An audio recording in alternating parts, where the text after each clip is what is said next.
Hello everyone, my name is Mr. Big T. Anderson and we're doing a fanfiction reading of Sanctuary by, and hopefully I pronounce this correctly, Aini NuFire. If you hear this, let me know if I actually got that right. For those who are new here, I do fanfiction readings. Through the links down below, you can check the author's work as well as the story. You can leave a good review, let them know what you like about it. I'm just schmucky duck here reading it. So obviously, we're going to begin this month. Before we actually begin, let me go over that this month is all people's choice. I've gone to authors and to people who've kind of enjoyed these more so and asked them, hey, what are some specific things you're looking for? Whether it be pairings, whether it be specific stories, whether it be a specific author. And I got a list and we're rolling from there. And this is a supernatural, which is something I haven't covered for now. Anyway. Hopefully you all enjoy it. Let's begin. This is Sanctuary. A raucous crash of crunching metal and a resounding bang jolted Bobby from his sleep. He bolted upright in his den bed, reaching for the shotgun and bracing himself to go running outside. Only his legs weren't responding. Damn it. He whipped his gaze out the window, but couldn't see anything. There was another creak of shifting carbon steel and groan as it settled. What, did someone airdrop a vehicle into his salvage yard? Or was it the Winchesters? Oh, he was going to rip them a new one for not calling to say they were coming, and if Dean was out back, something must have happened to the Impala. Grumbling with irritation and concern, Bobby slid himself into his wheelchair and headed for the door, shotgun still in hand, because one could never be too careful during the apocalypse. He really hoped those boys were okay, so he wouldn't have to feel guilty for yelling at them. Except as he wheeled outside and around to the scrap heap, he didn't see any signs of the sleek 67 Chevy. Instead, he found a stack of 3 junkers completely knocked over. One was upside down on the ground, another was on its side, half leaning on top of the first, and the third had a dent that nearly folded the thing into a horseshoe. Bobby raised his shotgun and started sweeping it across the yard. He heard a soft rustling, then what sounded like a pained grunt coming from behind the busted Acura. Bracing his weapon in one hand, he used his other to propel himself around to confront whatever dumbass monster had made the mistake of trespassing on his property. Because 3 cars don't just fall over like that on their own. Bobby strained his wrist to steer the wheelchair in a straight line, one-handed, and thought maybe he should have grabbed a pistol instead, but then he caught sight of something large and black, shifting up and then out of view, and was happy for the shotgun. He wheeled around the edge of the junker and pulled up short in gaping disbelief. A massive wing was splayed against the ground, bigger than any damn bird he'd ever seen before, but then his eyes registered the unmistakable tan trenchcoat, albeit covered in blood, and 2 tears in the back where that wings... There were 2 were sprouting from. What in the hell? Castile lifted his head from where he was sprawled face down on the ground, barely holding himself up on his forearms. The wings shifted with the movement, and Bobby noticed the coat wasn't the only thing stained in red, and that several feathers seemed to be missing in chunks from the wingspan. Cass? He uttered, still not quite believing his eyes. The angel didn't respond, stretched out a bloody hand to one of the dented door panels, began to do some kind of finger paint on it. Bobby tensed. How many unfriendlies are incoming? Cass finished the sigil, or whatever it was, and then slumped his forehead to the ground. None. This place already heavily warded. He raised his head again, though it looked like it took a lot of effort. It seemed best place to hide. The angel cast a look at the toppled cars and ducked his gaze in what looked more like shame than exhaustion. Apologies for damaging your place of work. What the hell happened to you? Bobby demanded, deciding for the moment to trust that they were safe here. It was true, after all, that he had this place warded against pretty much anything, and he assumed that rune Cass had just painted in his own blood would probably take care of any other nasties. Demons and hellhound. Well, that explained the blood. What's with the wings?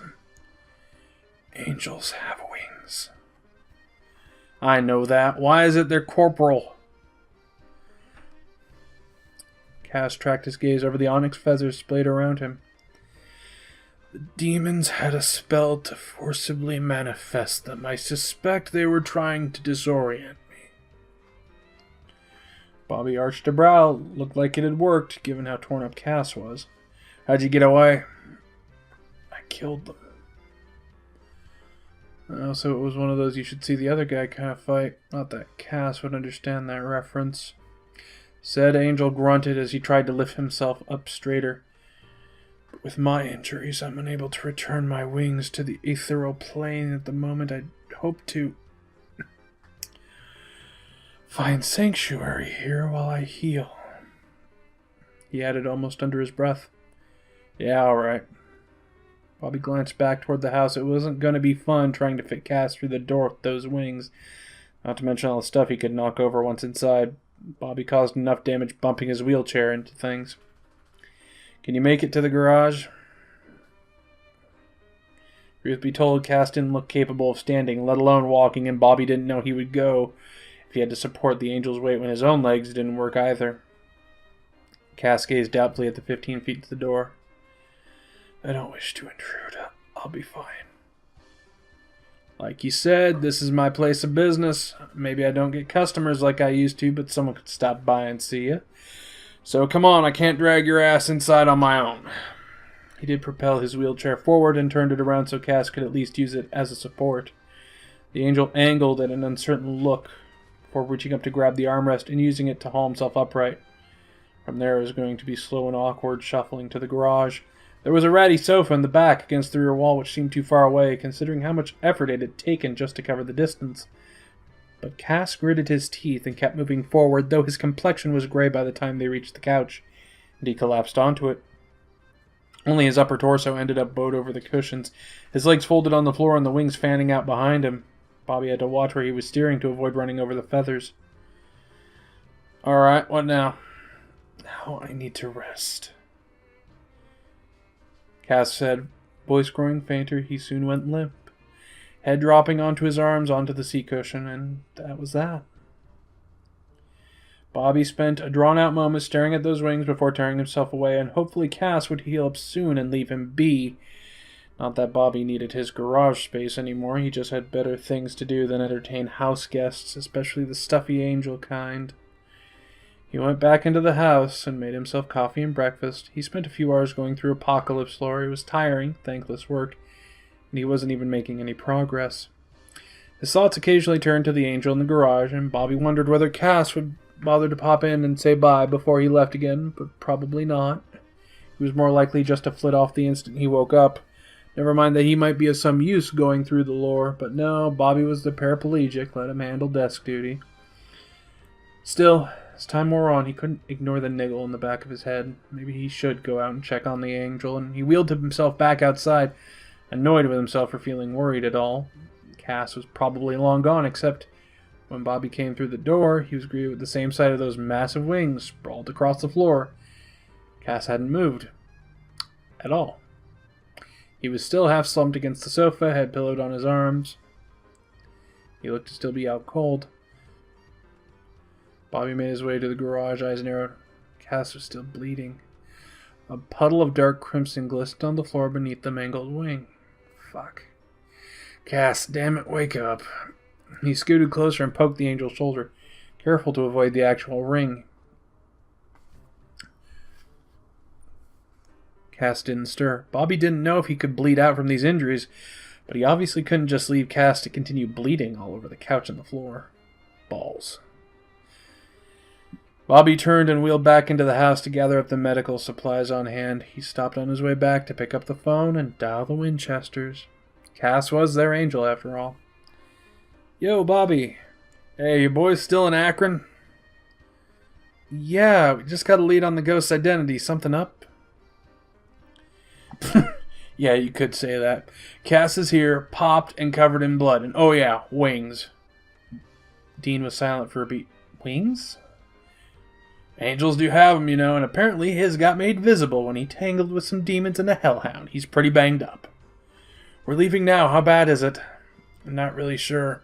He's passed out in the garage, and it doesn't look like he's healing. Damn it, we're several hours away. He ain't going anywhere.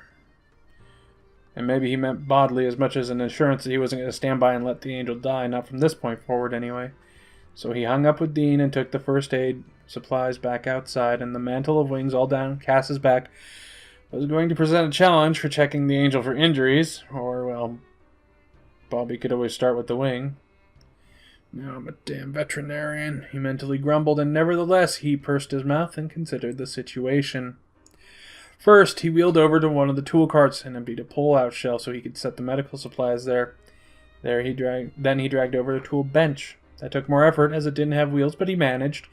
The grunting and scraping of metal did nothing to rouse the angel, which was unfortunate. Bobby really could have used the help with this. There was nothing for it, though. Cringing, Bobby reached for the injured wing and lifted it enough to drape over the bench. Cass didn't stir from that either. Bobby let out a breath. At least now he could reach the wounds better, and boy, they were gnarly. Several gashes and tender flesh of the wing's arm bone that Bobby assumed were from a hellhound's claws. He set to work first with cleaning the blood, stitching up the fissures. He idly wondered what had happened to his handiwork once Cass made his wings go poof or whatever again, but that was neither here nor there. Still, the fact that he was suturing an angel's wings were surreal.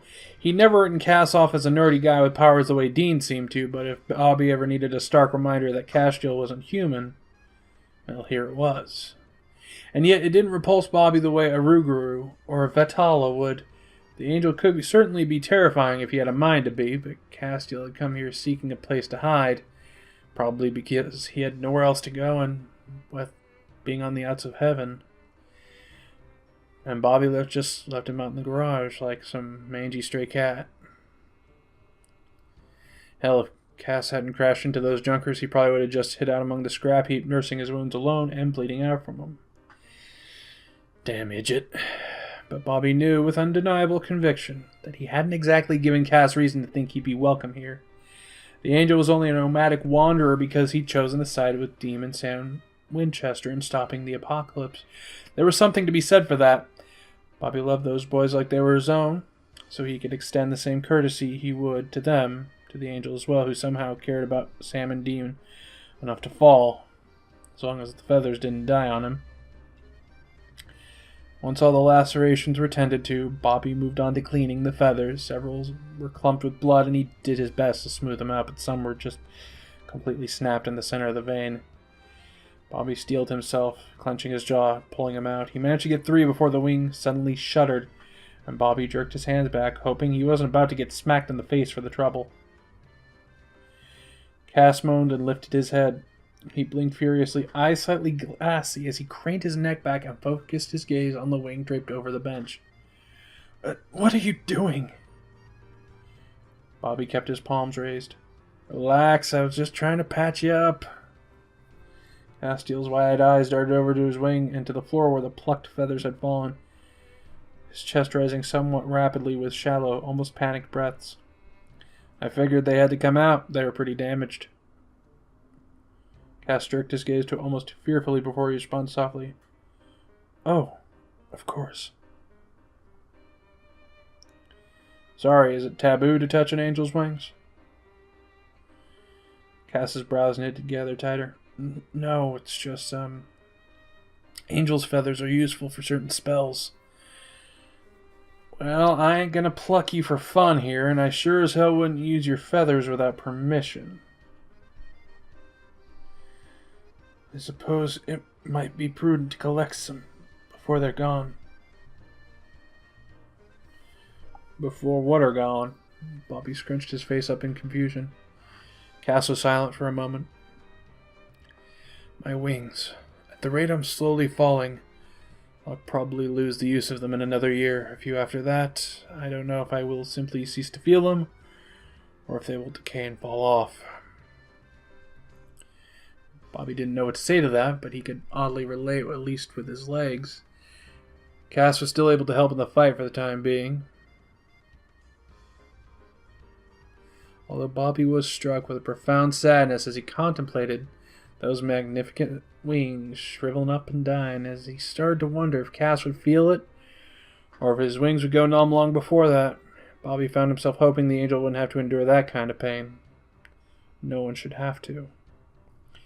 He was back to cleaning the feathers, keeping a peripheral watch on Cass's body language as he did so. The tense tiger from when he had woken up was docile, but it was replaced with a clenched jaw and beads of sweat, as Cass kept his eyes squeezed shut and attempted to breathe through the pain. Bobby wondered whether there were any painkillers he could give Cass that would even work on an angel. At least he pretty much finished up the one wing, and now he turned his attention to survey the other side and pulled it down on the opposite. The other wing injured? He didn't see any blood, but it was difficult to tell against the shiny obsidian feathers. It also didn't look like a chunk had been ripped out of it. Cass made a muffled noise as he shook his head against his forearm. Hellhound only got the one. Small blessings. What about your vessel? It will be easier to heal once my grace is recovered. Cass replied, lifting his head again to glance over his shoulder, a pinch appearing between his brows. Thank you. I wouldn't have expected mortal ministrations to help, but I think it is. You should have asked for help sooner. Bobby scolded, or at all. Technically, Cass had been unconscious when Bobby started first aid. I did. I asked for sanctuary. Cass gazed at him, perplexed. I meant with the fact that you were bleeding all over the place. I gathered my presence here was inconvenience enough, and I have no way to reciprocate since I cannot heal your legs. This ain't a fucking point system. And okay, yeah, maybe he'd been bitter and pissed off when Cass couldn't heal his legs right after the demon stabbing incident, but maybe he was beginning to see that being cut off was just not like having a battery unplugged. And still, Cass still dropped everything when the boys were involved and never asked for anything in return, except this time. And all he'd wanted was a safe place to rest after getting chewed up by a hound. That wasn't asking a lot. You can find sanctuary here any time, Cass. Actually, I'd prefer if you came here when you're in trouble or need help. The angel quirked. Why? Bobby bit back a scowl. Because that's what friends do for each other, you idiot. Castiel's mouth turned down further as though the fond insult was giving him trouble, but after a moment he ducked the gaze. Thank you. Bobby almost opened his mouth to gruffly say not to mention it, but something about the angel's forlorn demeanor gave him pause. That apparently meant more to Cass than Bobby had initially realized. Because being on the outs with heaven, Cass probably didn't have many friends anymore. Just two broken boys and a crippled hunter. Casting a look over the onyx wings, one tattered and nearly shredded, imagining them fading and turning to chaff in the future, Bobby wondered if maybe Cass fit in with them a little too well. He was here now, and Bobby had no intention of running him off, not anymore. A while later, the raucous rumble of the Impala heralded the boys' arrival, and Bobby wheeled himself outside to greet them. Is he okay? He's resting. Kind of hard to check all his injuries with the wings in the way. Where is he? He cocked his head toward the garage. He wouldn't fit in the house.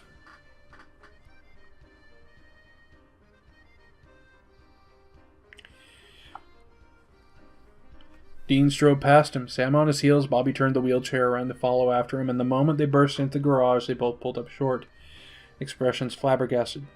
What the hell? You get used to it. Well, kind of. The wings were so large and folded the way they were, it looked like some giant eagle or griffin had made a nest in Bobby's garage, except the pair of legs and black slacks were extending out from underneath the bottom of the plumage. I fixed him up, at least the wing, as best I could, but I think he's got some injuries on his person. Will be easier to check with you two here to help. The Winchesters finally broke from their stupor and started to cautiously approach the wounded angel, giving the wings a wide berth. Dean leaned over to the armrest of the couch and hesitantly reached over to touch Cass's shoulder. Cass? Hey, buddy. Hello, Dean. How you doing? Cass shifted slightly to glance over the shoulder at his wings. I think you would say a mess. Dean gave him a sympathetic glance. thoughts. Yeah, you look like hammered crap. Bobby stitched up your wing, but he said you've got other injuries? Not serious ones, they're healing. Mind if we look anyway? Cass heaved a sigh but started to sit up straighter. I can try to return my wings to the ethereal plane. And how much is that going to hurt in your current condition? I know their presence is inconvenient. There was that word again. Bobby was going to have to do something about that angel's self-estimation in that regard. Work around them, Cass. Don't push yourself. Dean pursed his mouth as he surveyed the feathered appendages protruding from Cass's back through tears in the trench coat. We may have to cut these off. Castiel went rigid for a split second before Dean seemed to catch himself. The coat and suit. I'll buy you a new one. I might be able to fix them once my grace is recovered. Even better. He and Sam helped Cass off the floor to fully sit on the couch, then set about trying to examine any additional injuries he was sporting. The angel endured it with a somewhat flummoxed expression and barely concealed exasperation. Bobby shook his head to himself. Sometimes Sanctuary came with overprotective mother hens, but even angels needed a place to lay their weary heads.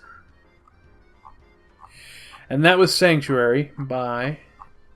And I'm trying to get... I have the story up so I can say the name correctly. Aini NuFire? Is it Aini? Sounds like... I want to say Aini NuFire, but I could be wrong. In any case, if you enjoyed the story, hit the links down below. I'm sure the author would appreciate it. I hope you enjoyed the story, and if you liked how I did it, please let me know in the comments down below. Have a good one. Ta-ta for now.